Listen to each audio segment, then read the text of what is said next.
How's it going, friends?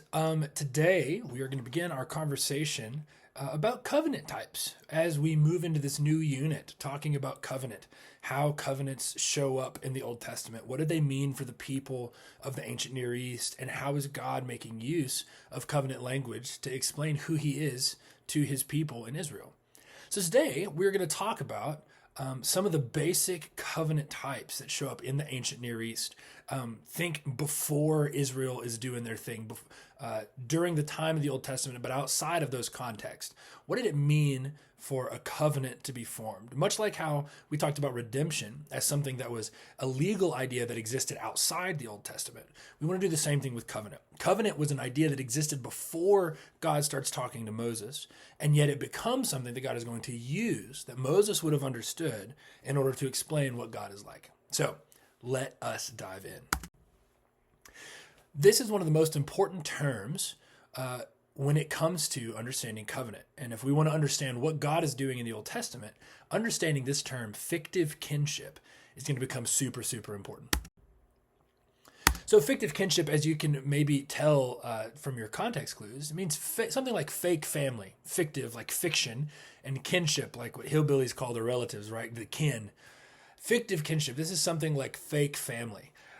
Fictive kinship was a really common process in the Old Testament. It's not totally uncommon today. And I've told students before, my sister's name is Tina.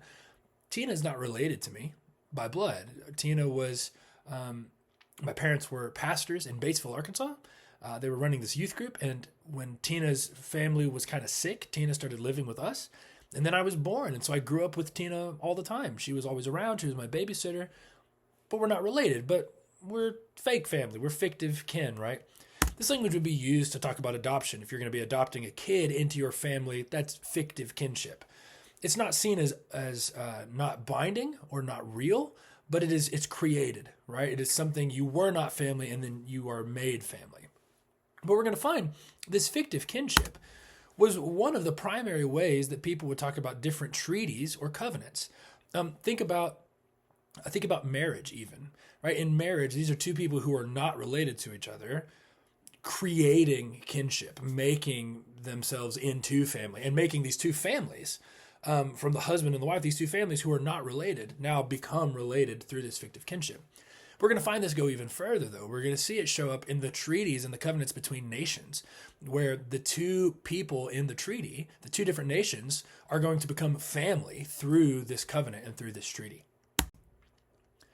So think about it. As we've talked about earlier, the family is kind of the primary structure for the ancient world, this patriarchal structure, the idea that there is a patriarch who runs your clan, or maybe your family, and then that's tied to the different clans that you're a part of that are all related.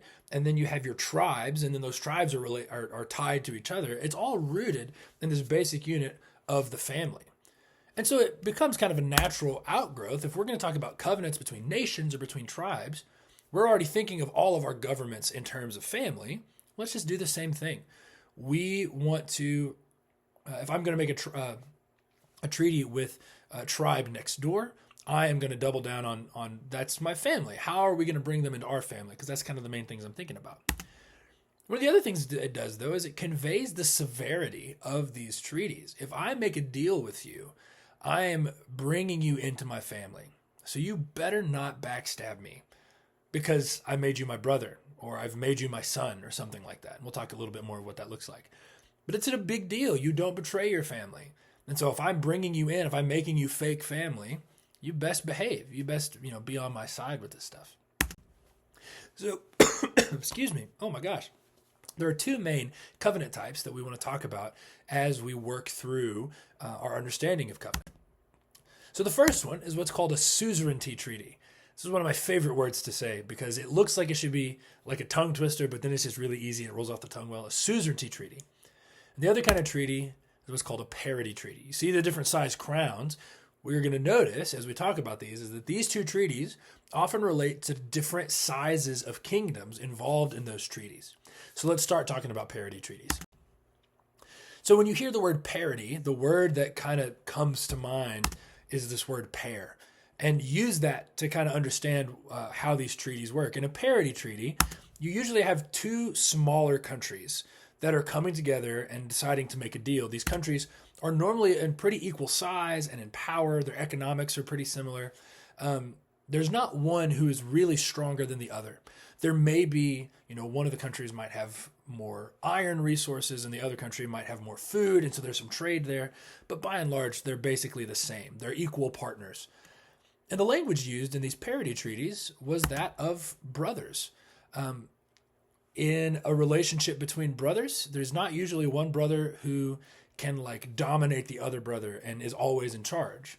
Rather, they work together, right? You mess with one of us, you mess with all of us, that kind of thing, right? We come together, we help out of our own goodwill.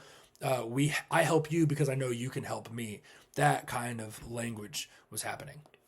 If you're looking for a modern example, think about kind of the modern European Union, right? There's not really a nation in the European Union that is in charge, so to speak.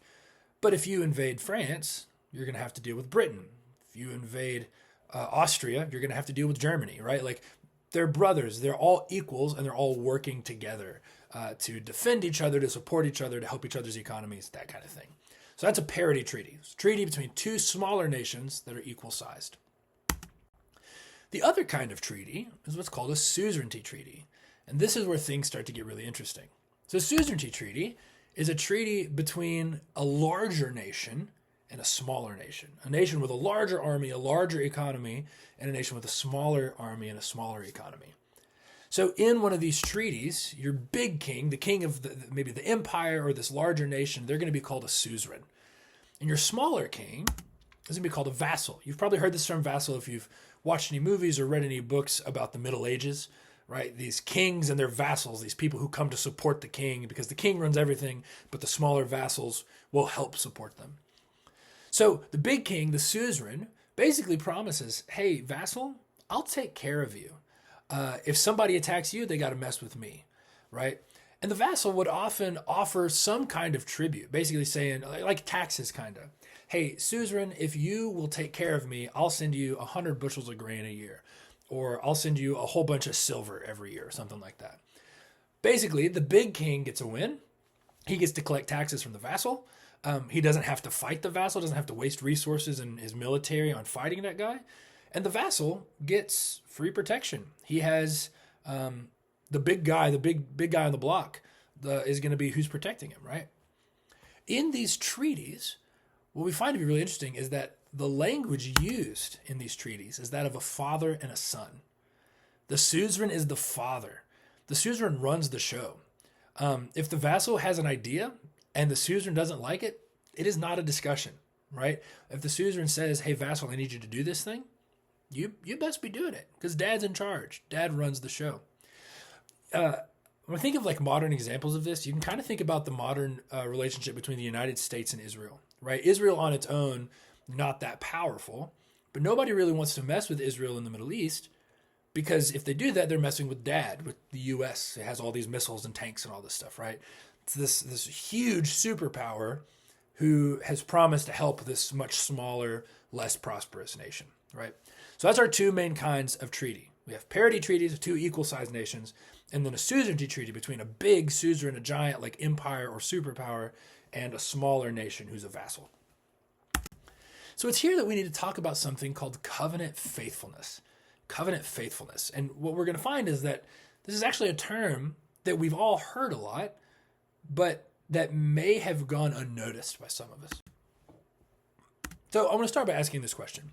Theoretically, how many brothers could you theoretically have? Versus the question, how many fathers can you have? And we're talking biologically, right? Think in the ancient world.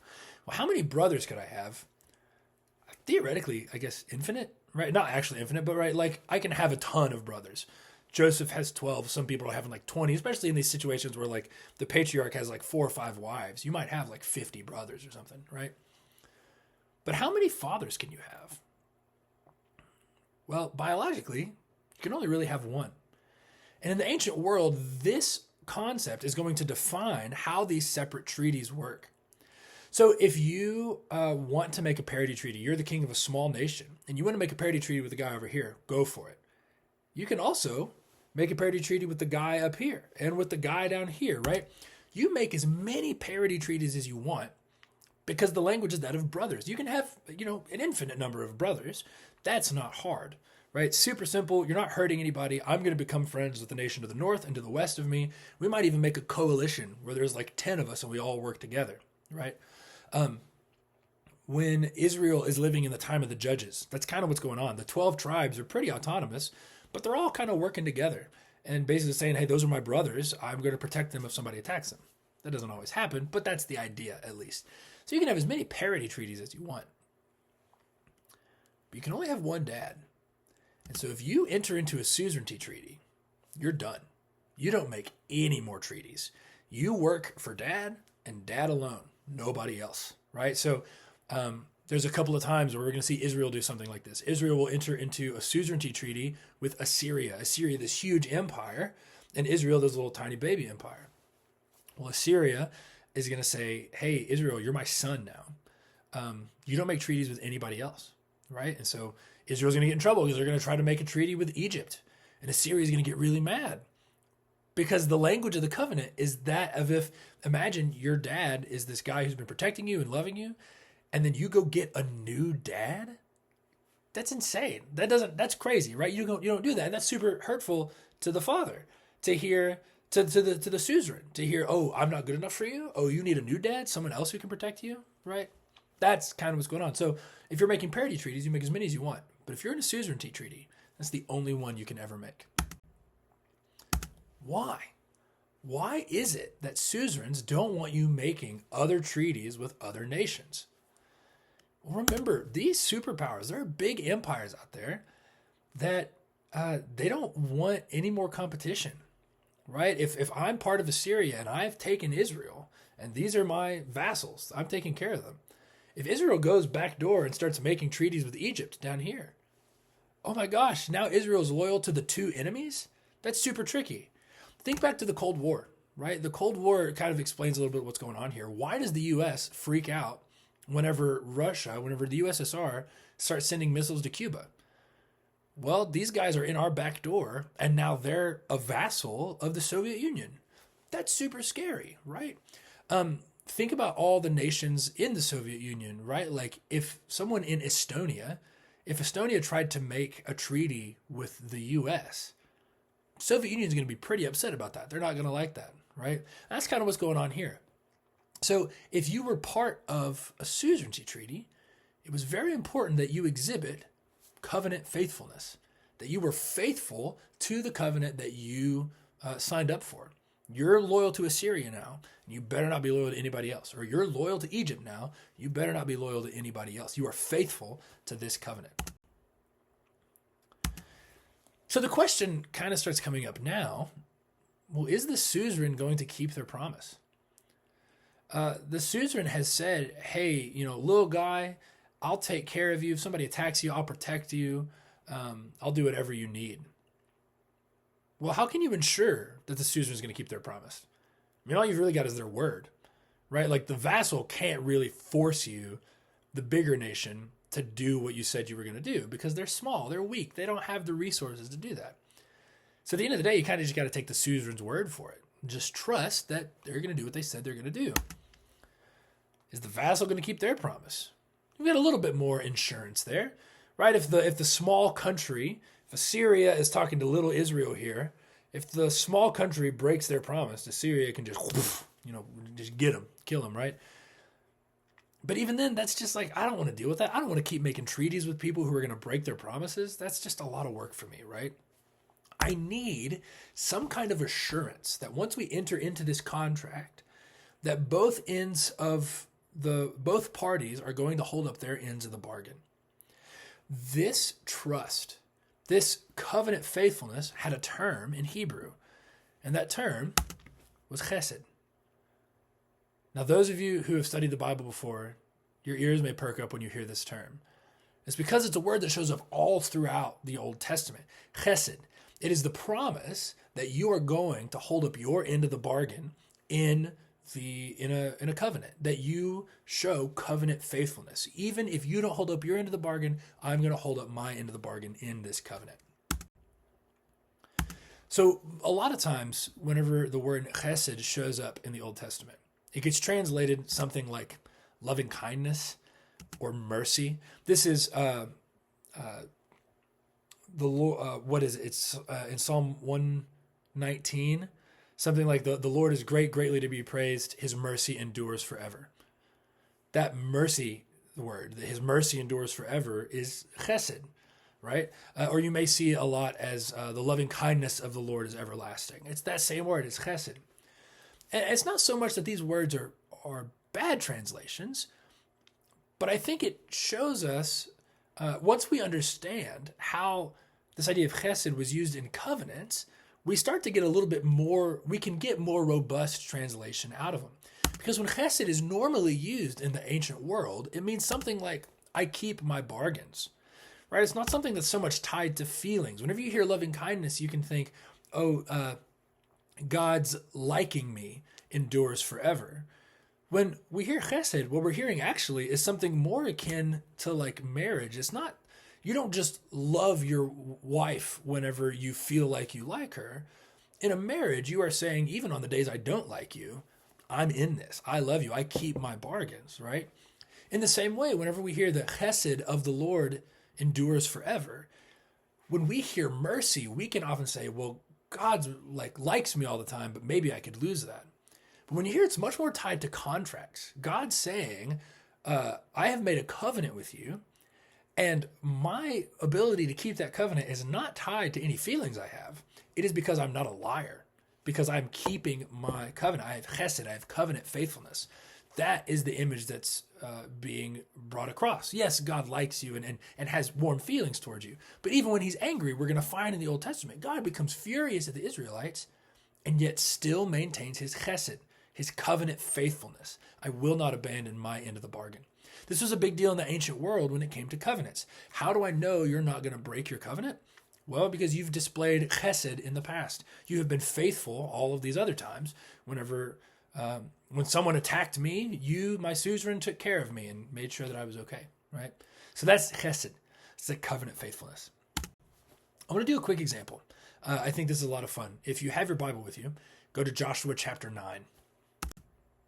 So in Joshua 9, the Israelites have come into Canaan. They've already taken over Jericho. They've had that fight. Achan and all that mess at Ai has already happened. And now they're kind of going on their way. Well, Israel has a covenant. They have a treaty with Yahweh. What kind of treaty do you think they have with Yahweh? Well, obviously, it's a suzerainty treaty, right? Who is the big king, the king of the greater nation? It's Yahweh. Yahweh is the suzerain. He runs the show. He is the bigger king that makes Israel his vassal. And so Yahweh, the suzerain, says, hey, Israel, I will always take care of you. You're small, you're weak, nobody likes you, but I will always be there to defend you. And so if they're in a suzerainty treaty, we have to ask the question, who else can they ally with? Can Israel make other treaties with other nations? No. No, they can't. That's not how suzerainty treaties work. Why would God do that?